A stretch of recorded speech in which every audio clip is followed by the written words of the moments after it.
Olá, amigos. Eu estou aqui com uma pessoa que aqui em Minas Gerais, aqui em Belo Horizonte, não precisa de apresentação. É o nosso amigo Apolo Lisboa, Apolo Erige Lisboa.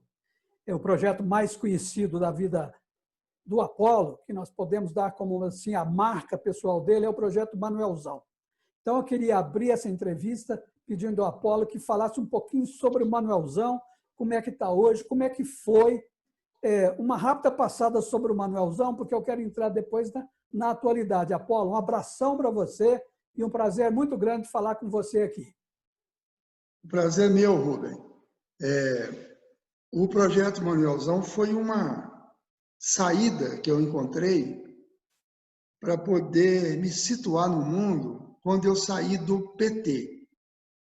A minha saída do PT foi uma coisa muito forte para mim. Eu fiquei muito deprimido, muito chateado, porque era muito esforço, muita energia que eu tinha gasto toda a minha vida, clandestinidade, exílio, perdi meu pai, não vi meu pai mais, minha mãe sofreu muito, então toda essa luta, aí depois eu me jogo na fundação do PT, depois quando eu saio do PT eu tive uma sensação de fracasso muito grande, mas eu não podia continuar mais.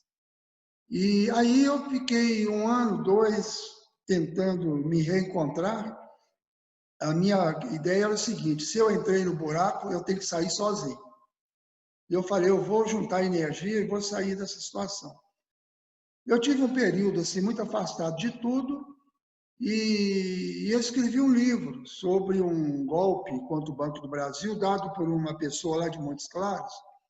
E esse livro meu foi publicado em 89 e no ano de 90, eu estava vivendo ainda esse período difícil da minha vida, quando um amigo meu ligou de Londres, disse, parabéns. Eu falei, por quê? Mas seu livro foi considerado pela Enciclopédia Britânica o melhor romance do ano de 1990 em língua portuguesa. Aquilo, para mim, foi um alento muito grande. Eu precisava daquilo, acreditar em mim mesmo, né? Porque a grande lição dos movimentos políticos, sobretudo da militância de esquerda, é que ela suga muito as pessoas e depois, quando a pessoa não interessa, eles abandonam. E se a pessoa não tiver raízes próprias, individuais, ela é destruída. E eu já estava prevenido para isso. Eu falei, eu não vou deixar esse pessoal, ninguém, me dominar a ponto de ficar comigo na mão deles. Eu tenho que ter meu destino na minha mão. Tanto é que, quando eu saí, eu tive energia para escrever um livro que foi premiado na Enciclopédia Britânica em países de língua portuguesa. Chama Escândalo no Arraial das Formigas. A partir daí também, eu resolvi me reinserir na vida política de uma outra maneira. Eu falei, eu não quero mexer com partido político mais. Eu quero me inserir numa coisa nova que eu vou criar, eu mesmo, vai ter minha assinatura. Eu estava com muita necessidade de afirmar a minha pessoa, porque a militância política, como eu disse, ela vai sugando você e tudo fica como se fosse propriedade de um coletivo que sempre tem um dono que capitaliza tudo e como se as outras pessoas fossem uma laranja que você chupou e joga fora. E continua Então, sendo assim até hoje. Como? Continua sendo assim até hoje. Então, o que eu fiz? Eu fiquei bolando qual seria a minha militância. Eu falei, eu vou inventar uma coisa. Como eu chamo Apolo, eu imaginei que eu estivesse no espaço. Eu falei, estou voltando ao planeta Terra agora. E fui imaginando como é que seria a minha viagem de retorno à Terra. Aí eu fui imaginando um planeta azul, bonito, e eu não via fronteira entre países, eu vi o planeta Terra como uma morada única. E a partir daí eu comecei a ver que o planeta era dominado por água. 3/4 da superfície era água. E aí eu fui chegando perto da Terra, vendo os rios, o Rio Nilo, o Rio Amazonas, o Rio São Francisco e o Rio das Velhas. Voltando para Belo Horizonte, eu falei assim, eu vou trabalhar agora um país, um município que é o planeta Terra. Eu não vou mais me considerar brasileiro, argelino, porque eu morei muito tempo na Argélia, gosto muito de lá. Eu morei muito no Chile, morei na Argentina, morei na Bélgica, no meu exílio, e eu falei, todo lugar é a mesma coisa, é o planeta Terra. A minha família mora em Belo Horizonte, eu vou voltar para o Brasil, mas eu sou um cidadão do mundo. E mais ainda, eu sou um cidadão do sistema solar e do universo. E eu resolvi dar meu grito de independência e resolvi pensar uma militância política. E eu resolvi adotar o Rio das Velhas. Eu tive uma intuição muito grande, que era o seguinte: tudo que acontece numa bacia hidrográfica, que é um conceito que eu tinha muito apagado, eu não conhecia direito, tudo que tem uma bacia hidrográfica, a chuva leva para dentro do rio. O agrotóxico, o ouro, o diamante, a sujeira e a cabeça das pessoas. Tudo aparece na água do rio. A água do rio, o espelho d'água, né, mostra a nossa cara. O espelho d'água de um rio mostra a mente e a mentalidade de uma civilização.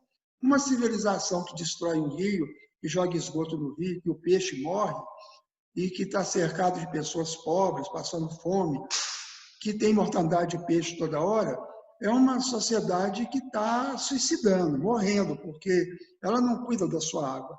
Então, o projeto Manielzão foi uma sacada de que o território é importante e que o território nosso é o território das águas, porque na água aparece tudo que a gente faz, o de bom e de ruim. Então, a proposta do projeto Manielzão era a seguinte: vamos trazer de volta o peixe. Se o peixe voltar, é porque nós tratamos esgoto, a gente não está jogando lixo no rio, nós estamos respeitando o meio ambiente, e aí o peixe volta e a natureza vai se recuperando. Então, essa é a ideia geral. Eu mudei o meu objeto político. Em vez de só mexer com melhoria de salário para trabalhador, só de melhorar as condições humanas, eu adotei a vida, os animais, as plantas, o ser humano, todos como habitantes de uma bacia hidrográfica. E o resultado do trabalho apareceria nas águas.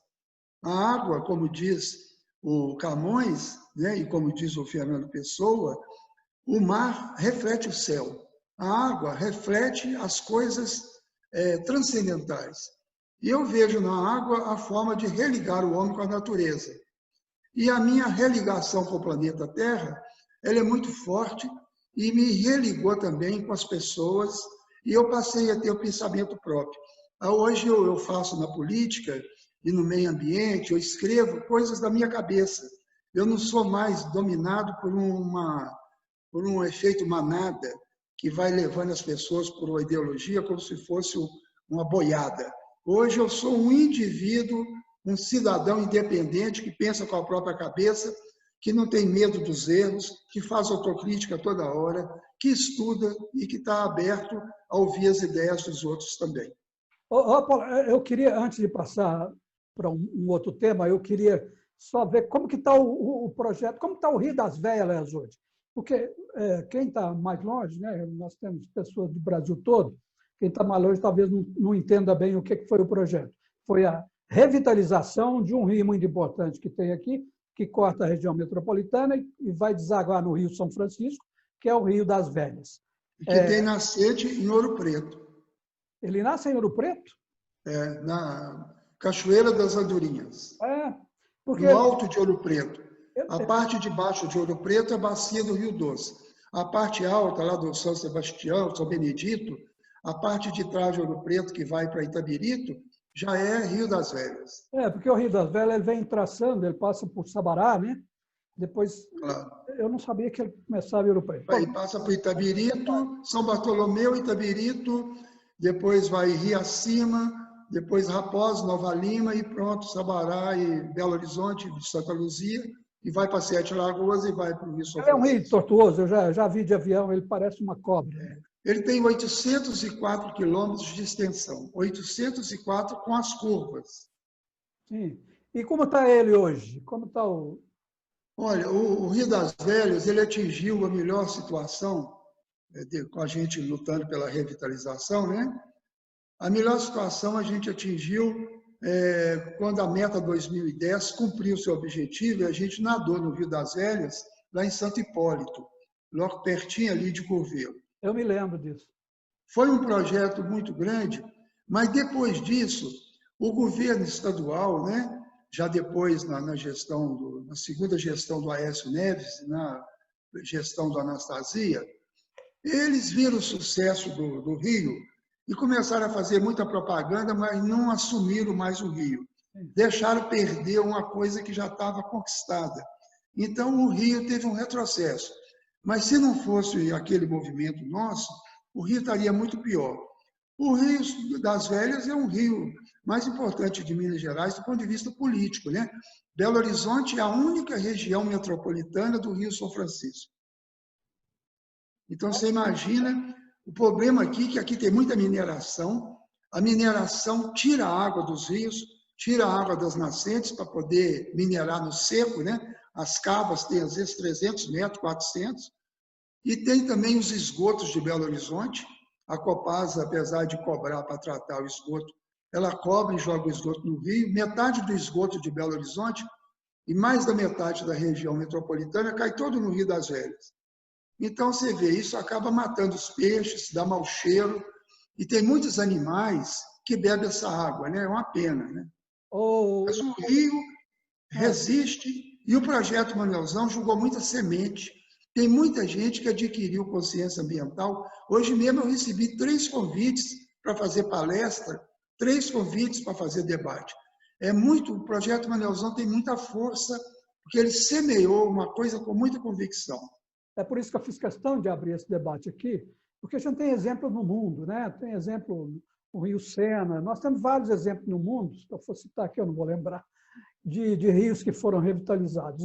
E aqui você foi pioneiro e fez um trabalho maravilhoso. Eu acho que essa semente que você falou está lançada, é por isso que eu queria abrir essa conversa nossa falando do projeto Manuelzão, mas eu queria te fazer uma pergunta, como é que ser ambientalista no Brasil, tendo como ministro Ricardo Salles?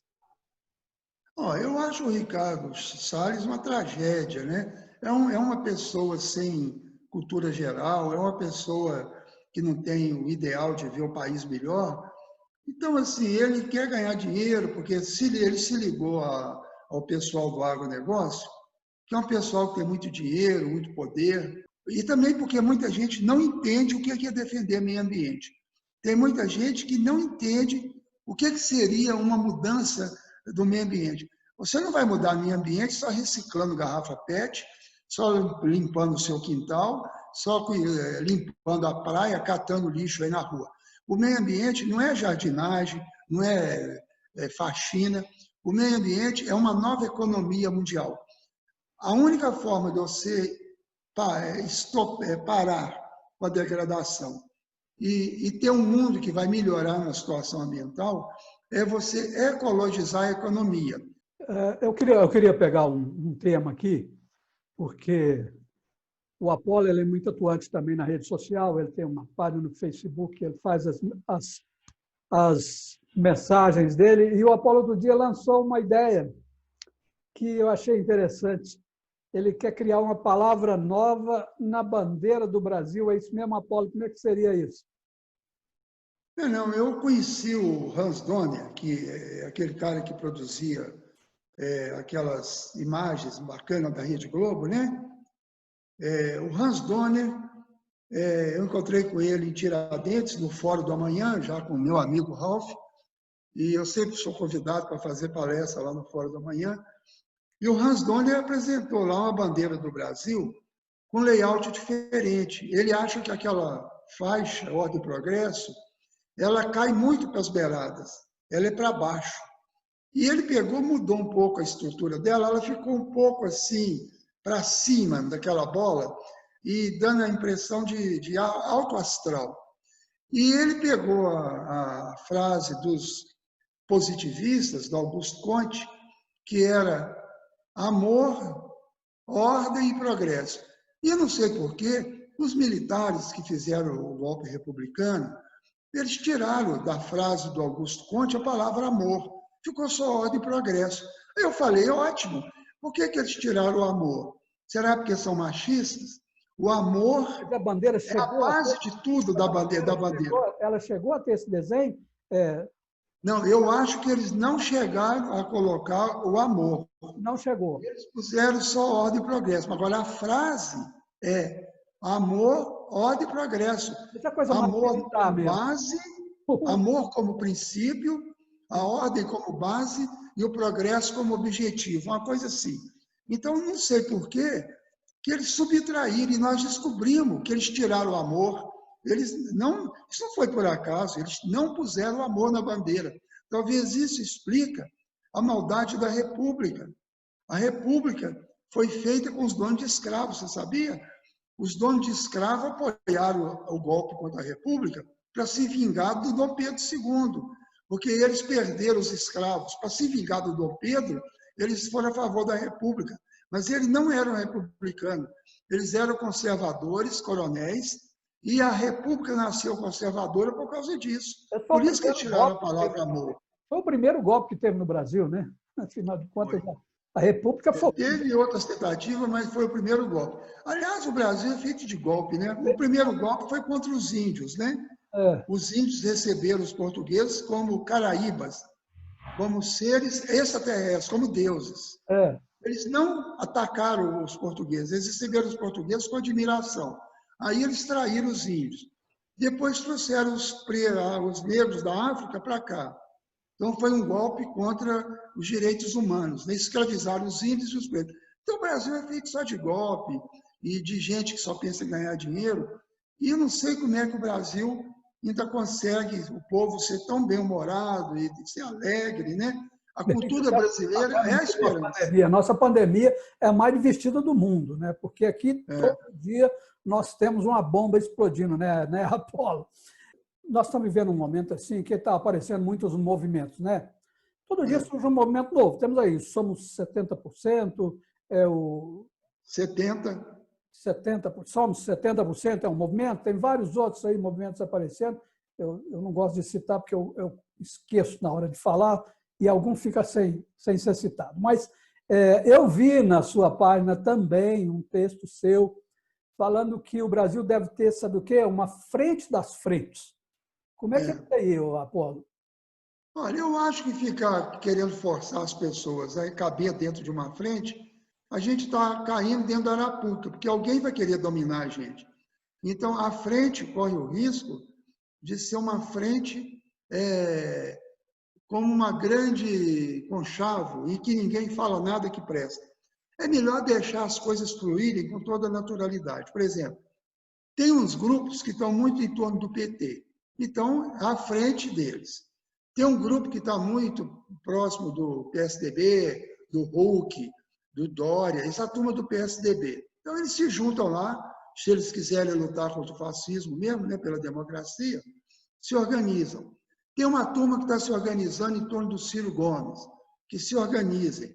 Eu sou da turma dos independentes, não estou ligado ao partido nenhum. Né? Tem uma turma independente surgindo aí que não é político. Muita gente independente. Que não é ligada tem a turma aí, eu não sei como é que vai ser, esse tal de Kassab, né? O Kassab, ele é do PSD. O PSD está com Minas Gerais, está ficando forte. Tem o Calil, tem o Medioli, tem o Anastasia, tem o Carlos Viana. Então, o Kassab é muito esperto. Ele está montando um negócio aí, mas ele também é ligado ao Centrão, né? Então, eu não sei se o Kassab vai fazer frente ou não. Eu só sei o seguinte, forma quantas frentes for o caso, e elas vão, no primeiro turno, elas vão disputar o governo. Ninguém vai fazer dobradinha no primeiro turno. Eu acho que isso aí inibe o debate político. O primeiro turno é para poder as pessoas dizer o que pensam. Aí, no segundo turno, se for uma pessoa para o segundo turno, duas pessoas, se for uma do lado do Bolsonaro, a outra for contra, nós vamos apoiar essa outra pessoa. Aí não é mais o critério de opinião, ideologia, nem nada. É mais um critério de uma frente única total. Mas agora eu não proponho frente única. Eu proponho uma frente de frentes. As várias frentes vão se unir no processo, no debate. Porque senão você está obrigando as pessoas a abrir mão das suas ideias. Né? Então, a gente não tem que ter medo. Nós temos que fortalecer a luta democrática e contribuir. Né? As coisas importantes para o Brasil, a gente tem que ter bom senso e ser a favor. Não podemos fazer oposição sistemática a tudo e a todos. Né? E a gente quer que o Brasil dê certo. E eu sou muito ligado, viu, Rubem? Eu sou muito contra a violência e a favor da paz. A democracia, ela é para evitar guerra. A democracia é para evitar briga. Ela permite a discussão, você chegar num consenso. Agora, ela exige que as pessoas sejam civilizadas, né? Quando você tem pessoas que querem resolver o problema na porrada, no grito, e querem enfrentar com arma e violência, inaceitável isso. O Brasil não aceita. O ministro Barroso disse outro dia, numa entrevista, que militar no governo é um problema, porque ele vira governo, ele é governo. Amanhã o governo tem alternância de poder, amanhã o governo perde. Então, os militares perderam, as Forças Armadas perderam. Isso não pode acontecer, né, Apolo? Isso não combina bem com a estrutura de Estado e de sociedade que nós vivemos, né? Olha, eu defendo uma ideia desde 79, quando eu voltei ao Brasil pela lei da anistia. Eu defendi uma ideia por escrito num jornal que tinha aí alternativa, chamado Em Tempo. Saiu uma página inteira. Eu defendia, na época, que nós não devíamos pressionar os militares voltar ao quartel. A volta dos militares aos quartéis, eu coloquei, é manobra da CIA. Por que eu falava isso? É porque a CIA gosta de preservar os militares para dar golpe. Eu acho que os militares, eles precisam de entender a política brasileira. O que eles não podem é interferir na política brasileira com indisciplina, usando as armas e usando a estrutura das Forças Armadas. Agora, eles têm que entender a política brasileira. Por exemplo, como é que pode as Forças Armadas serem mantidas nos quartéis, afastadas de todo o debate sobre a realidade brasileira? Isso é bobagem. O militar gosta muito de política. Militar gosta de política mais do que civil. Eles são doidos com política. Não é verdade que o militar é apolítico. O militar, eles estão sempre metidos na política. E o que acontece é que eles precisam de ter cursos na Escola Superior de Guerra, em Agulhas Negras, cursos melhores. Os militares precisam de se atualizar na questão científica, tecnológica, e não ser tão separado. Você não pode separar militar e civil. O militar tem uma mãe, tem um pai, tem irmão. Os militares e os civis são todos brasileiros. Nosso Apolo Eriger, eu gostaria de conversar com você mais 2 horas, viu, Apolo? Mas a gente tem uma limitação de tempo aqui e já falamos bastante. É muito empolgante ouvir o Apolo, essa pessoa que tem um conhecimento geral, né, das coisas, do panorama do Brasil, da história, como ela é bem interessada e tem grande conhecimento de história. É um prazer muito grande, nós vamos fazer isso outras vezes, viu, Apolo? É bom, de vez em quando, conversar com uma pessoa como você, que tem uma meta, que tem um objetivo, para que as coisas não fiquem assim muito perdidas. Eu gostei muito de você falar. Deixa cada um fazer a sua frente e vamos tocar a vida. Ninguém é obrigado a entrar em frente de ninguém. Ok, eu agradeço, né, a oportunidade, viu, Rubem? Eu queria muito ter essa conversa com você. Eu acho que nós temos que pensar o mundo, a gente tem que pensar o planeta Terra. O mundo hoje está tendo uma mudança muito importante, porque o século XVIII, XIX e XX industrializou o mundo. Esses séculos foram a industrialização do mundo. Teve a primeira onda industrial na Europa, com a burguesia autônoma, né, consciente, e as revoluções russa, chinesa, vietnamita, elas foram revoluções mais de independência nacional para poder industrializar. Então, a Revolução Industrial dominou o mundo em 3 séculos. Hoje nós estamos na fase da inteligência artificial, nós estamos na fase de uma mudança muito profunda nas tecnologias, e o mundo agora é outro. Nós temos que fazer a grande mudança da humanidade hoje. E essa grande mudança da humanidade vai ser superior a tudo que já foi feito antes. Então, nós estamos no início de uma nova fase na história da humanidade. Ok. Tivemos aí uma grande palestra de uma grande personalidade aqui nossa, aqui de Minas, aqui do Brasil, do planeta Terra, do universo, né, Apolo? É isso, nós somos terrestres, mas os nossos átomos vieram das estrelas. Sim. Então, nós somos, ao mesmo tempo, extraterrestres. Nós somos universais. Ok. Muito obrigado a vocês que acompanharam essa conversa e até a próxima. Apolo